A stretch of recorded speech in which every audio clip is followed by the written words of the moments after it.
إن الحمد لله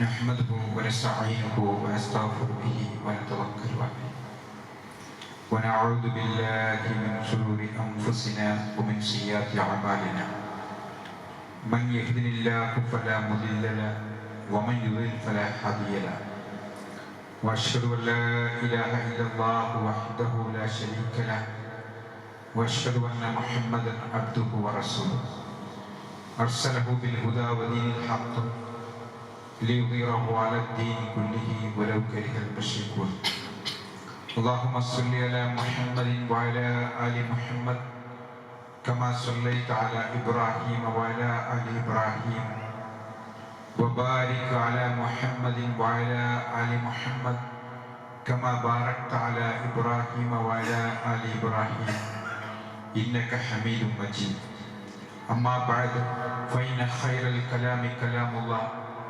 وخير الهدي هدي محمد صلى الله عليه وسلم وشر الأمور محدثاتها وكل محدثة بدعة وكل بدعة ضلالة وكل ضلالة في النار يا أيها الذين آمنوا اتقوا الله حق تقاته ولا تموتن إلا وأنتم مسلمون يا أيها الناس اتقوا ربكم الذي خلقكم من نفس واحدة وخلق منها زوجها وبث منهما رجالا كثيرا ونساء واتقوا الله الذي تساءلون به والأرحام إن الله كان عليكم رقيبا يا أيها الذين آمنوا اتقوا الله وقولوا قولا سديدا يصلح لكم أعمالكم ويغفر لكم ذنوبكم ومن يطع الله ورسوله فقد فاز فوزا عظيما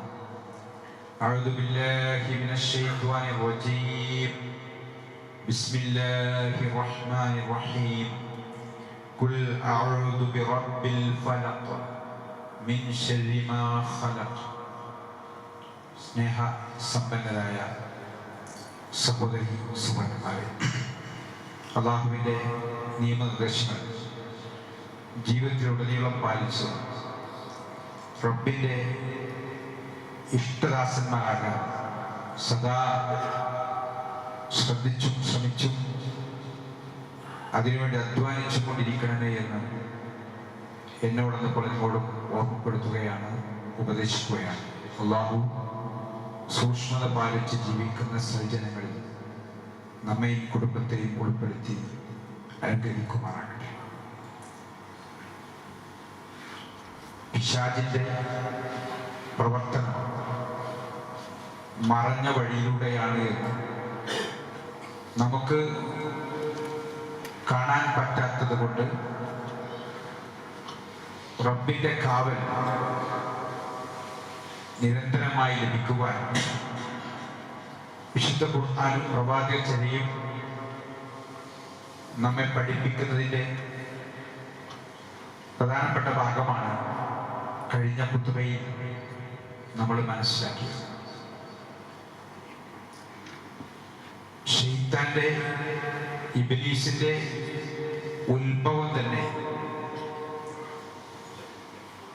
ഞാൻ എന്നുള്ള ഭാവത്തിനാണ്. ആ ഞാൻ എന്നത് നമ്മളിൽ എപ്പം വരുന്നുണ്ടോ അപ്പോൾ ശൈത്താന്റെ പിടുത്തത്തിലായിരിക്കും നമ്മളും. ചില ആളുകളൊക്കെ പറയും, ഞാൻ അങ്ങനെയാണ്, ഞങ്ങളെ കുടുംബം തന്നെ അങ്ങനെയാണ്, അങ്ങനൊന്നും വിട്ടുകൊടുക്കാറില്ല എന്നൊക്കെ അത് വലിയൊരു വമ്പ് പറയാം. യഥാർത്ഥത്തിൽ അങ്ങനൊന്നും നമുക്ക് ഉണ്ടാകാൻ പാടില്ല.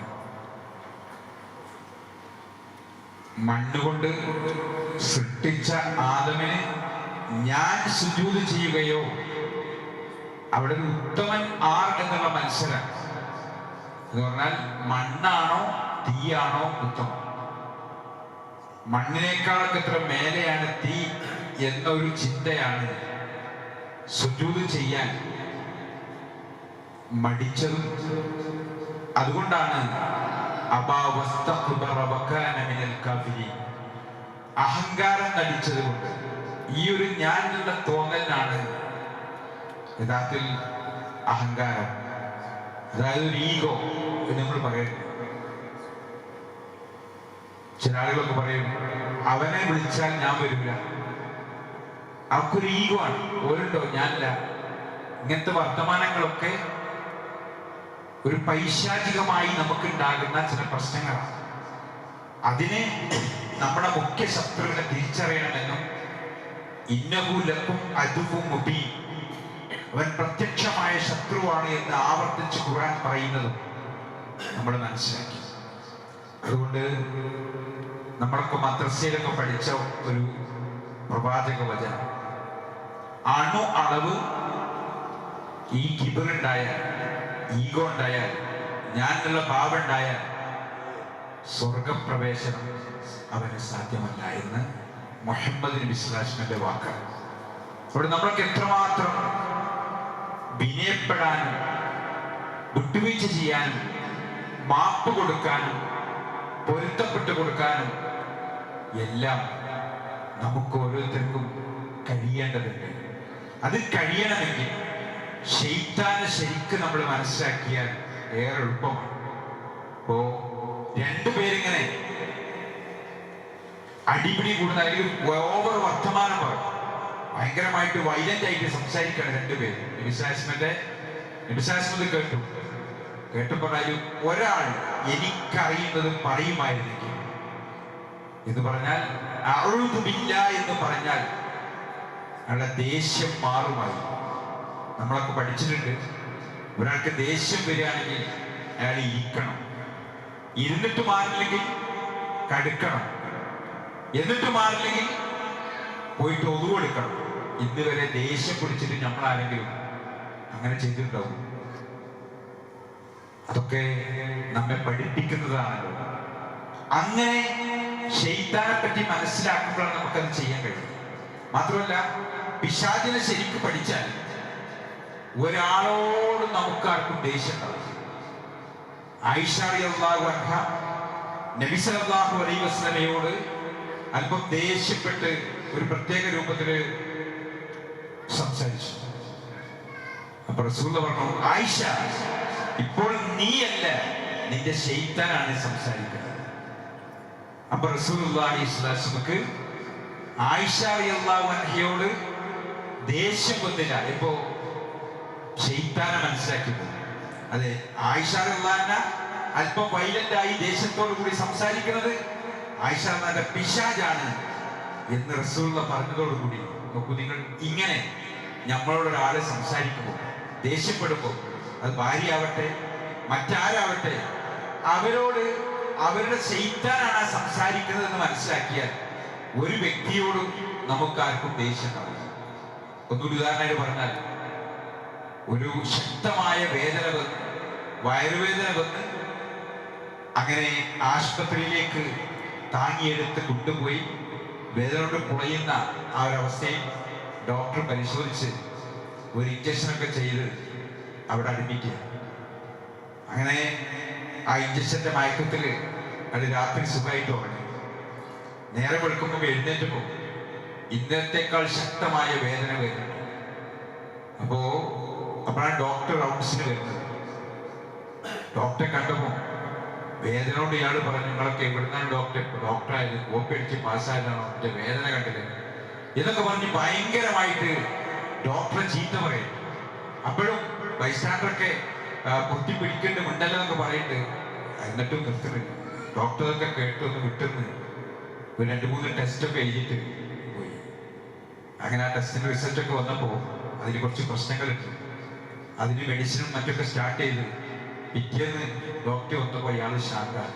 പക്ഷെ ഇന്നലെ ഡോക്ടറെ ചീത്ത പറഞ്ഞിട്ട് ഡോക്ടർക്ക് പരാതിയില്ല. കാരണം എന്താ? ആ രോഗി അങ്ങനെ പറഞ്ഞത് അയാൾ അസുഖത്തിന്റെ വേദന കൊണ്ടാണ്. അതായത് രോഗമാണ് അങ്ങനെ പറയിപ്പിച്ചത്, ആ വ്യക്തിയുടെ പ്രശ്നമല്ല എന്ന് മനസ്സിലായത് കൊണ്ടാണ് ഡോക്ടർ അദ്ദേഹത്തോട് തിരിച്ചു പറയുന്നത്. ഇതേപോലെ ഒരാൾ ദേഷ്യപ്പെടുമ്പോൾ അത് അയാളെ പിശാചാണ് എന്ന് നമുക്ക് മനസ്സിലായാൽ നമുക്ക് പിന്നെ ആരോടും പടങ്ങുകയോ ദേഷ്യപ്പെടുകയോ അല്ലെങ്കിൽ അങ്ങനത്തെ ഒരു ചിന്തയിലേക്കോ നമ്മൾ എത്തില്ല. അവിടെയാണ് മുഹമ്മദ് പിശാച് പറഞ്ഞത്, ആയിഷ, ഇപ്പോൾ നീയല്ല, നിന്റെ പിശാചാണ് സംസാരിക്കുന്നത്. അങ്ങനെ ആകുമ്പോൾ ആരോടും ഒരു വെറുപ്പും വിദ്വേഷവും ഇല്ലാത്ത ഒരു മാനസികാവസ്ഥയിലേക്ക് നമുക്ക് ഓരോരുത്തർക്കും എത്താൻ സാധ്യമാകുന്നത്. അതോടൊപ്പം ശൈത്താനുമായി ബന്ധപ്പെട്ട കാവൽ, അതിനുവേണ്ടി ഒരുപാട് കാര്യങ്ങൾ റസൂലുള്ളാഹി സ്വല്ലല്ലാഹു അലൈഹി വസല്ലം പഠിപ്പിക്കണം. അതിൽപ്പെട്ടതാണ് നമ്മളൊക്കെ ഒരുമിച്ചിരുന്ന് ഭക്ഷണം കഴിക്കണം. ചുമ്മാ കഴിഞ്ഞാൽ പോലും നമ്മൾ വീട്ടിൽ പോയി ഇരുന്നാൽ ചിലപ്പോ നമുക്കൊരു പള്ളിയിൽ തരും, ഭാര്യ തിരക്കിലായിരിക്കും, അല്ലെങ്കിൽ ഇനി അഥവാ കൂടിയിരിക്കുന്നവർ തന്നെ ഒരാൾ മൊബൈലിൽ ഇങ്ങോട്ട് തോണ്ടും, മറ്റൊരാൾ അങ്ങോട്ട് തോണ്ടും, ഇതിങ്ങനെ വാരി തിന്നും, അങ്ങനെയൊക്കെ ആയി പോയിട്ടുണ്ട്. അവിടെയൊക്കെ നമ്മൾ അതിൽ നിന്ന് മാറണം. ശൈത്താനെ പറ്റി പഠിച്ചാൽ നിങ്ങൾ ഭക്ഷണം കഴിക്കുന്നിടത്ത് ശ്രദ്ധിക്കണമെന്നും, ഒരുമിച്ചിരുന്ന് ഭക്ഷണം കഴിക്കണമെന്നും, വലത് കൈ കൊണ്ട് കഴിക്കണമെന്നും, വലത് കൈ കൊണ്ട് കുടിക്കണമെന്നും എല്ലാം റസൂലുള്ളാഹി പഠിപ്പിച്ചു. ഇടത് കൈ കൊണ്ട് നിങ്ങൾ കഴിച്ചാൽ ശൈത്താന് നിങ്ങളെ ഭക്ഷണത്തിന് ഒരു വിഹിതമുണ്ടാകും.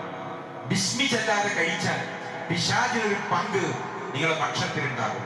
ഭക്ഷണം കളഞ്ഞു പോയാൽ അതിലുള്ള ബർക്കത്ത് നഷ്ടപ്പെടും.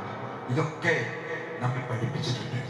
എന്നാൽ ഇന്നൊരു ഭക്ഷണം കഴിക്കുന്ന രീതിയോ ഒരു കല്യാണത്തിനോ സൽക്കാരത്തിനോ വീട്ടിൽ നിന്നൊക്കെ ആയാൽ തന്നെ ആളുകൾ എന്ത് ചെയ്യും? ഒരു ഹവേല്, സ്ത്രീകളാണെങ്കിലും പുരുഷന്മാരാണെങ്കിലും മിക്ക ആൾക്കാരും ഈ ഭക്ഷണം വാങ്ങി പല ഐറ്റം ഉണ്ടാവുമല്ലോ, എല്ലാം കൂടി വാങ്ങി തിന്നാൻ കഴിയില്ല, അവസാനം കൊട്ടി വേസ്റ്റാക്കി അതിന്റെ മണ്ണിലേക്ക് വേസ്റ്റിലേക്ക് പോകുന്ന അവസ്ഥ. നല്ലൊരു ഭക്ഷണം ഇങ്ങനൊന്നും നമ്മൾ ചെയ്യാൻ പാടില്ല.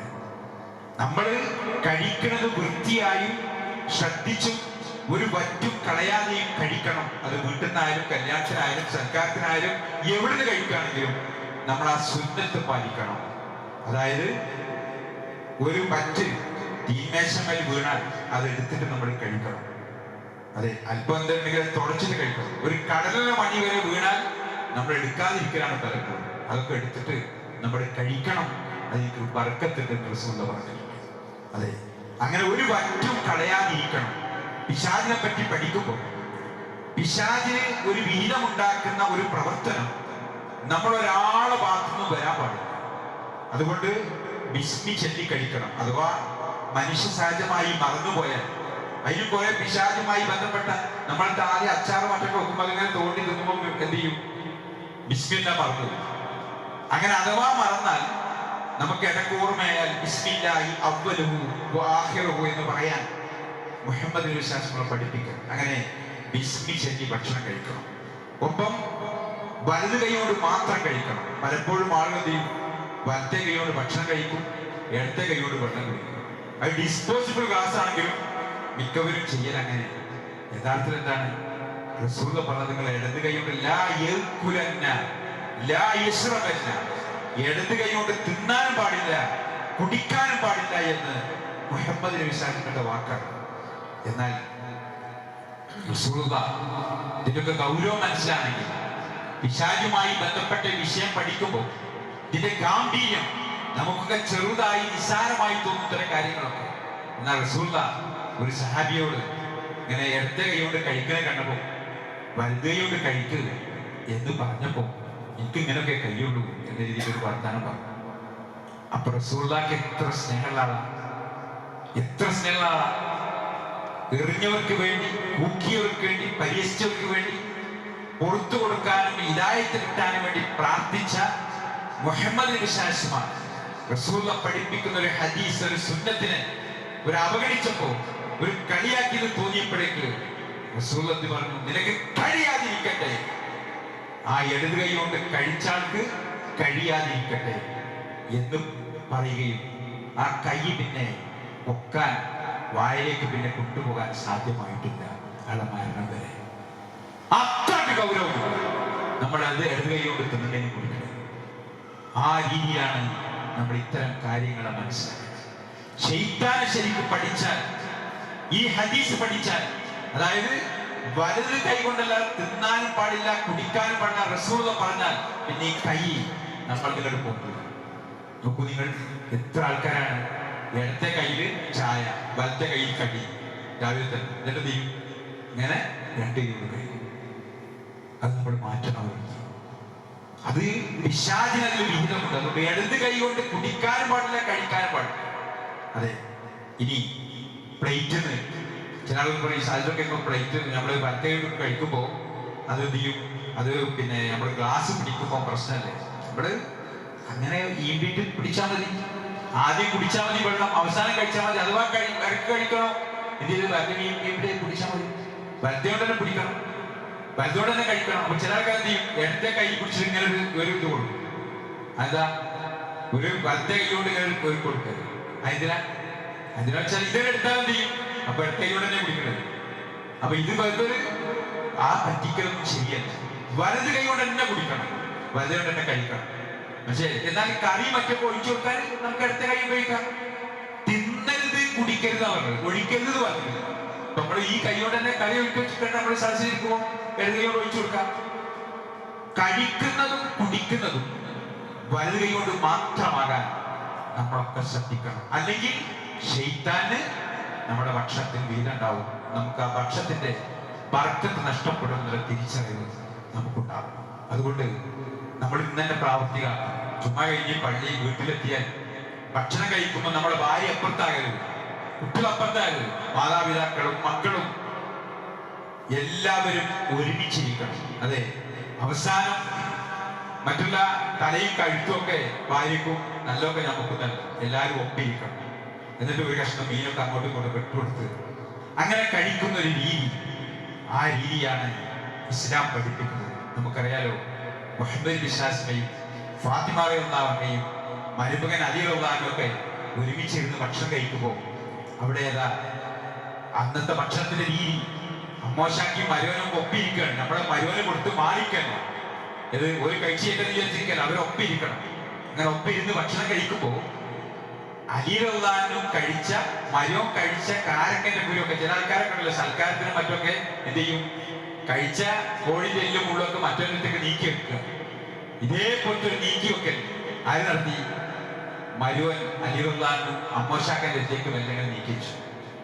അതെ, റസൂലുള്ളാഹിന്റെ അടുത്തേക്ക് കാണാതെ മെല്ലെ കുരുവൊക്കെ നീക്കി വെച്ചു, കാരക്കന്റെ കുരു മെല്ലെ നീക്കി വെച്ചു. കഴിച്ച് കഴിയാറായപ്പോ അതെ ചില ആൾക്കാർക്ക് ഒരു സംശയം, ഭക്ഷണം കഴിക്കുമ്പോൾ വർത്താനം പറയാൻ പറ്റുമോ, മുണ്ടാൻ പറ്റുമോ, സലാം അടക്കാൻ പറ്റുമോ? അതാ കഴിച്ച് കഴിയാറായപ്പോഴേക്ക് വർത്താനം പറയണം. അലി റളിയല്ലാഹു പറയണം, ഓരോ പറഞ്ഞു നല്ല നല്ല പോളിംഗ് ആണല്ലോ, നല്ല തട്ടീനല്ലോ, നല്ല തിന്നല്ലോ കിളുക. അപ്പൊ റസൂൽ അങ്ങനെ കാരക്കന്റെ കുരുവിലേക്ക് നോക്കി പറഞ്ഞു, ഞാൻ എന്റെ മാതിരി കുരു കൂട്ടിയല്ലേ തിന്നത്, ഇത് എന്റെ കുരു അവിടെ എന്റെ കുരു കൂടി തിന്നല്ലേ എന്ന് ചോദിച്ചത് എന്ത് ചെയ്തു, അങ്ങോട്ടും തമാശ പറഞ്ഞു. നോക്കൂ നിങ്ങൾ, ഇങ്ങനെയൊക്കെയാണ്. അതായത് നമ്മളിതൊരു ഗൗരവത്തിൽ നിൽക്കല്ലേ, ഭക്ഷണം കഴിക്കുമ്പോഴൊക്കെ അല്പം തമാശയും കാര്യങ്ങളൊക്കെ പറഞ്ഞ് മൊബൈലൊക്കെ മാറ്റി വെച്ച് അങ്ങനെ വർത്തമാനങ്ങളൊക്കെ അവിടെ നടക്കണം, സംസാരങ്ങൾ നടക്കണം. അതൊക്കെ ഉണ്ടായിക്കൊണ്ടുള്ള ഒരു രീതിയാണ് ഇസ്ലാമിന്റെ ഭക്ഷണ മര്യാദയുമായി ബന്ധപ്പെട്ട രീതി. എന്നിട്ടോ ആ കഴിക്കുന്നത് തീർത്ത് കഴിക്കണം, വരലുമുള്ളൊക്കെ ഈമ്പി കഴിക്കണം, ഒരു വറ്റി കളയാൻ പാടില്ല. റസൂലുള്ള കഴിച്ച പ്ലേറ്റും കഴുകിയ പ്ലേറ്റും കണ്ടാൽ അറിയില്ല, അത്രക്ക് വൃത്തിയായി തുടച്ചു നിന്നാണ്. അതിൽ നിങ്ങൾക്ക് ബർക്കത്തുണ്ട് എന്ന് മുഹമ്മദ് നബി സ്വല്ലല്ലാഹു നമ്മളെ പഠിപ്പിക്കുകയാണ്. അതേ സഹോദരങ്ങളെ, ഇത്തരം കാര്യങ്ങളൊക്കെ നമ്മൾ ശ്രദ്ധിക്കണം, നമ്മളെ വീട്ടിൽ ശ്രദ്ധിക്കണം, അതൊക്കെ നമ്മൾ പാലിക്കണം. ഇതേപോലെ പിശാച് വീട്ടിലേക്ക് പ്രവേശിക്കാതിരിക്കാൻ ഒരുപാട് മര്യാദ റസൂൽ പറഞ്ഞിട്ടുണ്ട്.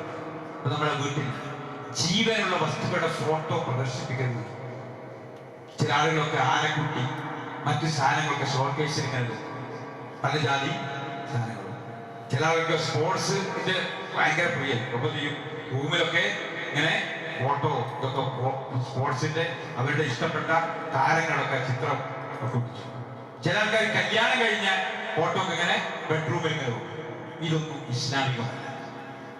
അനിവാര്യമായതിന് ഫോട്ടോ എടുക്കലും അതൊക്കെ ആവശ്യം, അതൊക്കെ ആവാം. നമ്മൾ പത്രത്തിൽ നിന്നൊക്കെ ഫോട്ടോ വരും, അതൊക്കെ അതിൻ്റെതായ അടക്കി നിർത്തി വെക്കുക. അതായത് ഫോട്ടോ പ്രദർശിപ്പിക്കുക അല്ലെങ്കിൽ ചിത്രം വരയ്ക്കുക, ചിത്രം പ്രദർശിപ്പിക്കുക ജീവനുള്ളത്, അല്ലാത്ത സീനറി മറ്റൊന്നും കുഴപ്പമില്ല. ഇത് ജീവനുള്ള വസ്തുക്കളുടെ ഫോട്ടോ പ്രദർശിപ്പിക്കുന്നത് അത് റഹ്മത്തിന്റെ മലക്ക് വീട്ടിലേക്ക് പ്രവേശിക്കില്ല എന്ന് മുഹമ്മദ് നബി സ്വല്ലല്ലാഹു നമ്മെ പഠിപ്പിക്കുകയാണ്. പിന്നെ ആരാവിടെ ഉണ്ടാകുക? പിന്നെ ശൈത്താൻ ഉണ്ടാകുക. അള്ളാന്റെ മലക്ക് നമ്മുടെ വീട്ടിലേക്ക് വരണം. റസൂൽ പറഞ്ഞു, സൂറത്തുൽ ബഖറ ഓതുന്ന വീട്ടിൽ പിശാച് പ്രവേശിക്കും. മുമ്പൊക്കെ മഗ്‌രിബ് കഴിഞ്ഞാൽ ഉമ്മിയൊക്കെ കൊലയിലിരുന്ന് ഖുർആൻ ഓതുമായിരുന്നു. ഇത് ആരാ ഓതുന്നത്? അതെ, ഖുർആൻ ഓതുന്ന വീട്ടിൽ, സൂറത്തുൽ ബഖറ ഓതുന്ന വീട്ടിൽ പിശാചിന് പ്രവേശിക്കാൻ സാധ്യമല്ല. ബിസ്മില്ലാ എന്ന് പറഞ്ഞ് വാതിൽ തുറക്കണമെന്നാണ്. നമ്മൾ വീട്ടിലെ വാതിൽ തുറക്കേണ്ടത് ബിസ്മി ചൊല്ലിയിട്ടാണ്. ഓരോ റൂമിന്റെയും വാതിൽ തുറക്കേണ്ടത് ബിസ്മി ചൊല്ലിയിട്ടാണ്. വാതിൽ അടക്കുമ്പോൾ ബിസ്മില്ലാ എന്ന് പറഞ്ഞ് അടക്കണം. അതെ, ഇങ്ങനെയൊക്കെ ചെയ്യാറുണ്ട് നമ്മൾ. ഇതൊക്കെ പിശാചിൽ നിന്നുള്ള കാവൽ ലഭിക്കുകയും ഓരോന്നിനും പുണ്യം ലഭിക്കുകയും ചെയ്യുന്ന പ്രവർത്തനമായി നമ്മെ പഠിപ്പിക്കുകയാണ്. പറഞ്ഞു കൊടുക്കണം പ്രവാചകനെ. അഊദു ബിറബ്ബിൽ ഫലഖ്, പുലരിയുടെ റബ്ബിനോട് ഞാൻ അഭയം തേടുന്നു. പുലരിയുടെ റബ്ബ് എന്ന് പറഞ്ഞാൽ ഫലക്ക് എന്ന് പറഞ്ഞാൽ പൊട്ടി വിടരുക എന്ന്. നമ്മൾ പ്രഭാതം പൊട്ടി വിടർന്നത് പറയാം. ആ പൊട്ടി വിടർന്ന് വെളിച്ചം കണ്ടു വരുന്ന, രാവിലെ വെളിച്ചം വരുന്നതാണ് ഫലഖ് എന്ന് പറയുന്നത്. ഖുൽ അഊദു ബിറബ്ബിൽ ഫലഖ്, പറയുക പുലരിയുടെ റബ്ബിനോട് ഞാൻ അഭയം തേടുന്നു. ഈ പ്രഭാതം ഉദിപ്പിച്ചു തരുന്ന, ഈ പ്രഭാതം പൊട്ടി വിടർത്തി ഈ വെളിച്ചം, ഈ പകൽ തരുന്ന റബ്ബിനോട് ഞാൻ അഭയം തേടുന്നു എന്നാണ് അതിന്റെ അർത്ഥം.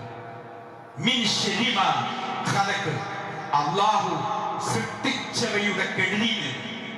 റബ്ബ് സൃഷ്ടിച്ചതിൽ ഒരുപാട് കെടുതിയുള്ളതുണ്ട്, ഒരുപാട് നാശമുള്ളതുണ്ട്.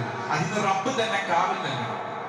ഇതിനൊരു ആണി കുത്തിയാൽ ഒരു കെടുതിയെ, ഒരു ഫാൻ കറങ്ങുമ്പോൾ വീണാൽ കെടുതി, ഒരു തേങ്ങ തലയ്ക്ക് വീണാൽ കെടുതിയെ, ഒരു തെങ്ങ് വീണാൽ, നിങ്ങൾക്ക് എന്തൊക്കെ കെടുതികൾ ഉണ്ടാവാറുണ്ട്, കേൾക്കാറുണ്ട്.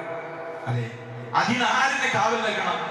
മേലായ റബ്ബ് തന്നെ കാവൽ നൽകണം. അതുകൊണ്ട് മിൻ ശരി മാ ഖലഖ്, അല്ലാഹു സൃഷ്ടിച്ചവയുടെ കെടുതിയിൽ നിന്ന് കാവൽ നൽകണേ എന്നാണ്. വമിൻ ശരി ഗാസിഖിൻ ഇദാ വഖബ്, ഇരുട്ട് മൂടി വരുമ്പോൾ അതിന്റെ കെടുതി. ഇരുട്ട് മൂടി വരുമ്പോഴും വിശന്തുക്കളൊക്കെ പുറത്തിറങ്ങുന്ന, പിശാചി പ്രഹരിക്കുന്ന സമയമാണ് മഗ്‌രിബിന്റെ സമയം. ആ സമയത്ത് കുട്ടികളൊന്നും പുറത്തിറക്കരുത്. പഴയ ആൾക്കാരൊക്കെ പറയുന്നു, ഇതൊക്കെ ആൾക്കാർ മറന്നുപോവാണ്. അതെ, കുട്ടികളെ പുറത്തേക്ക് ഇറക്കരുത്. ഏത്? ഈ മഗ്‌രിബിന്റെ സമയം, പിശാചി പ്രഹരിക്കുന്ന സമയം. അപ്പൊ ആ ഇരുട്ട് മൂടി വരുമ്പോ അവിടുത്തെ കെടുതിയും റബ്ബ് തന്നെ നമുക്ക് കാവൽ നൽകണം. അതുകൊണ്ട് വമിൻ ശരി ഗാസിഖിൻ ഇദാ വഖബ്, ഇരുട്ട് മൂടി വരുമ്പോൾ അതിന്റെ കെടുതിയെ കാവൽ നൽകണം. വീണ്ടും നമ്മൾ പറയാണ്, നമ്മളോട് പറയാൻ പഠിപ്പിക്കുകയാണ് ഖുർആൻ. വമിൻ ശരി നഫ്ഫാസാത്തി ഫിൽ ഉഖദ്, കെട്ടുകളിൽ മന്ത്രിച്ച് ഊതിയിട്ട് കെട്ടിത്തരുന്നവരുടെ കെടുതി. വമിൻ ശരി ഷർറിൽ നിന്ന് കെടുതി. നഫ്ഫാസാത്ത് പറഞ്ഞാൽ അല്പം തുപ്പുനീർ തെറിപ്പിച്ച് ഊതിനാണ് നഫ്ഫാസാത്ത്. ഉസ്താദുമാരെ കോതിലും നൽകയും തുപ്പുനീർ തെറിപ്പിച്ച് ഊതിയിട്ടാണ് കെട്ടത്. അങ്ങനെ വമിൻ ശരി നഫ്ഫാസാത്തി ഫിൽ ഉഖദ്, ഉഖദ് എന്ന് പറഞ്ഞാൽ കെട്ടുന്നതാണ്. കെട്ടുകളിൽ ഊതിയിട്ട് ആ കെട്ടുന്നവരുടെ കെടിയിൽ നിന്ന് കാവൽ നൽകണേ അല്ലാഹു. അപ്പൊ നിങ്ങൾ ഈ ആയത്തിനെ ഊതിയിട്ടാണ് ഉസ്താദുമാർ. നമ്മൾ പരിഭാഷ എടുത്ത് വായിച്ചാൽ, കോഴിക്കോട് വലിയകാലിന്റെ പരിഭാഷ വായിച്ചാൽ കാണാം, വമിൻ ശരി നഫ്ഫാസാത്തി ഫിൽ ഉഖദ് എന്ന് പറഞ്ഞാൽ കെട്ടുകളിൽ മന്ത്രിച്ചുന്നവരുടെ കെടിയിൽ നിന്ന്. ബ്രാക്കറ്റിൽ സ്ത്രീകൾ എന്ന് കൂടി കൊടുത്തിട്ടുണ്ട്. എന്ന് പറഞ്ഞാൽ ബീവിമാരും പെട്ട്, തങ്ങന്മാരും ബീവിമാരും ഉസ്താദ് ആര് ഓതുകയാണെങ്കിലും അങ്ങനെ ഓതിയിട്ട് കെട്ടാൻ പാടില്ല എന്ന് ഖുർആൻ നമ്മളെ പഠിപ്പിക്കുക. വമിൻ ശരി നഫ്ഫാസാത്തി ഫിൽ ഉഖദ്. എന്നാൽ എന്നും നമ്മൾ എന്ത് ചെയ്യണം? രാത്രി കിടക്കുമ്പോ ഈ സൂറത്തുകളൊക്കെ, ഖുൽ ഹുവല്ലാഹു അഹദും ഫലക്കും നാസും ആയത്തുൽ കുർസി മാമറസൂലും ഇതൊക്കെ ഓതി കയ്യിലൂതി ശരീരമാസകലം തടവിയിട്ട് വലതു ഭാഗത്തേക്ക് ചരിഞ്ഞു കിടക്കണമെന്ന് റസൂലുള്ളാഹി സ്വല്ലല്ലാഹു പഠിപ്പിക്കണം. കയ്യിൽ ഊതി ഓതി തടവണം. ഓതി ഊതി കെട്ടിനാണ് തെറ്റ്. ഓതി തടവണ സുന്നത്താണ്. എത്രത്തോളം? ചെറിയ കുട്ടികൾ, ആ കുട്ടികൾക്ക് നമ്മൾ ഓതി ഊതി തടവി കൊടുക്കണം എന്ന് റസൂൽ പറഞ്ഞാണ്. ചെറിയ കുട്ടികൾക്ക് ഓതാൻ അറിയാത്ത ചെറിയ കുട്ടികൾ എന്ത് ചെയ്യണം? കുട്ടികൾക്ക് ഞെട്ടിച്ചാടും. അപ്പൊ മുമ്പൊക്കെമാരുണ്ട് ഓതി ഊതി കടത്താനിട്ടാണ്. ഓതി ഊതി കടത്തണം. ഓതി ഊതി ആ കുട്ടിക്ക് തടവി കൊടുക്കണം. ഓതാൻ അറിയാത്ത കുട്ടികൾ നമ്മളെല്ലാരും ബ്രഷ് ചെയ്ത് ഒതുവെടുത്ത് ഓതി ഊതിയാ കഴിക്കേണ്ടത്. ഇന്നിപ്പോ നമ്മൾ കഴിക്കണെങ്ങനെ? മൊബൈൽ ഇങ്ങനെ തോണ്ടിട്ട് അത് വെള്ളം പറ്റി പോകുന്നു. അങ്ങനല്ല. ഈ സുന്നത്തൊക്കെ പാലിക്കണം. അവിടെയാണ് നമ്മളൊക്കെ ശ്രദ്ധിക്കേണ്ടത്. ശൈത്താനിന്ന് രക്ഷപ്പെടണോ, ശൈത്താനെ പെട്ടെന്ന് കരകയറണോ, ഇതെല്ലാം നമ്മൾ പാലിക്കണം. ഇതെല്ലാം നമ്മൾ ചിട്ടയോടുകൂടി ചെയ്യുന്ന ഒരു വീടായി, ഒരു വ്യക്തിയായി, ഒരു കുടുംബമായി നമ്മൾ മാറണം. ഇതൊക്കെ പറയുമ്പോൾ നമ്മൾ ഇന്നിപ്പോ വീട്ടിൽ പോയിട്ട് ഭക്ഷണം എല്ലാവരും ഒപ്പം കഴിക്കാൻ പറ്റും. ഭാര്യയെ പോയി പക്ഷേ കുടുംബം കേട്ടില്ലെങ്കിലോ അല്ലെങ്കിൽ അവരെ കൊണ്ടുവന്നിട്ടില്ലെങ്കിലോ അവർക്കിത് അറിയാം. അപ്പൊ നമ്മൾ അവരോട് പെരുമാറുമ്പോൾ ശ്രദ്ധിക്കണം. ഇതൊന്നും അറിയാത്ത ഒരാളോട് പറയുമ്പോ അങ്ങൾ വീഴുന്നാലും മൂല്യരായത് ഇതൊക്കെ ചോദിപ്പിക്കാൻ. അപ്പൊ അങ്ങനെ ചോദിക്കുമ്പോ അതിന് അവരിതൊക്കെ കൂട്ടി പഠിക്കാനും വരാനും പഠിപ്പിക്കാനും അല്ലെങ്കിൽ അതിന്റെ കൃത്യമായിട്ട് പറഞ്ഞു കൊടുക്കാനും ഒക്കെ നമുക്ക് കഴിയണം. ഇത്തരം കാര്യങ്ങളൊക്കെ വളരെ ശ്രദ്ധിച്ചിട്ട് വേണം നമ്മൾ ഇസ്ലാമിന്റെ ചിട്ടകളൊക്കെ പാലിച്ച് വേണം മുന്നോട്ട് പോകാൻ. അല്ലാഹു നമുക്ക് തൗഫീഖ് നൽകി അനുഗ്രഹിക്കുമാറാകട്ടെ.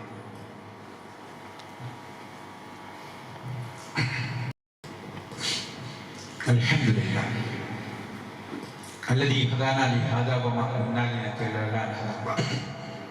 اللهم صل على محمد وعلى آل محمد. أيها الناس اتقوا الله حق تقاته ولا تموتن إلا وأنتم مسلمون. ഒരിക്കൽ കൂടി അള്ളാഹുവിന്റെ നിയമനിർദ്ദേശങ്ങൾ സൂക്ഷിക്കാൻ എന്നോട് നമ്മൾ ഓർമ്മപ്പെടുത്തുകയാണ്.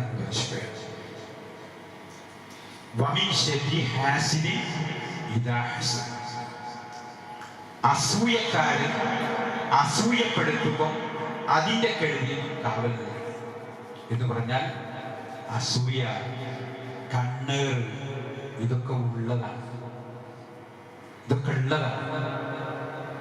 അതിലും നമ്മൾ എന്താണോ പഠിപ്പിച്ചത് അത് ചെയ്യാൻ വേണ്ടി ഈ സൂറത്തൊക്കെ ഓതി തടവുക, എല്ലാ നമസ്കാര ശേഷം ഓതുക, ഇതൊക്കെയാണ് വേണ്ടത്. അല്ലാതെ കരിങ്കണ്ണ നോക്കി പേടി എന്ന് വീടുണ്ടാക്കുന്നിടത്ത് മറ്റൊരുത്തൊക്കെ എഴുതിയേക്കുക എന്നുള്ളത് അത് ഇസ്ലാമികമല്ല.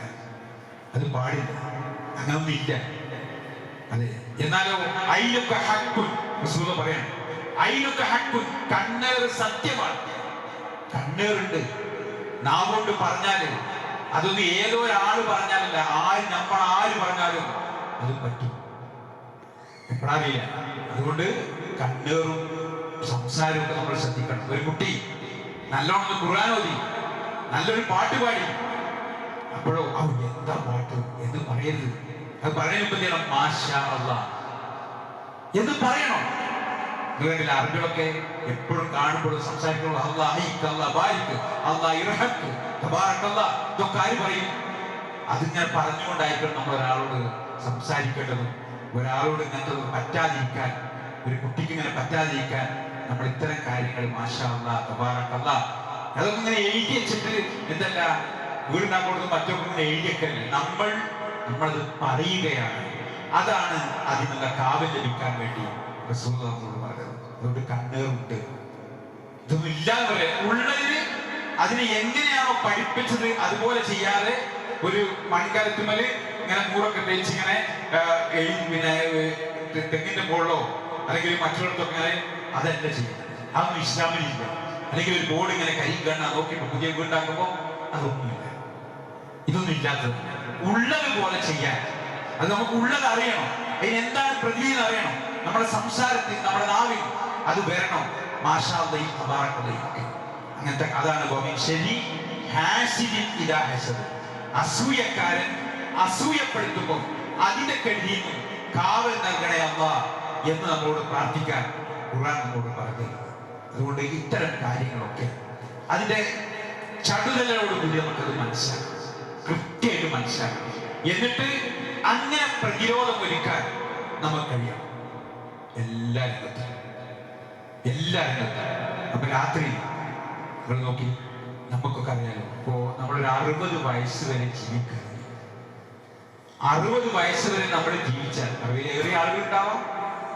ശരാശരി എന്റെ ഉമ്മത്തിന്റെ ആയുസ് 60 വയസ്സ്, 60-70 അടക്കം. റസൂൽ മരിക്കുന്നത് 63-ാമത്തെ വയസ്സ്. 60 വയസ്സ് വരെ ജീവിക്കണ ഒരാൾ 8 മണിക്കൂർ ഉറങ്ങിയാൽ തന്നെ എന്തായി? അയാളുടെ ആയുസിലെ 1/3 ഭാഗം ഉറങ്ങി, 20 കൊല്ലം ഉറങ്ങി.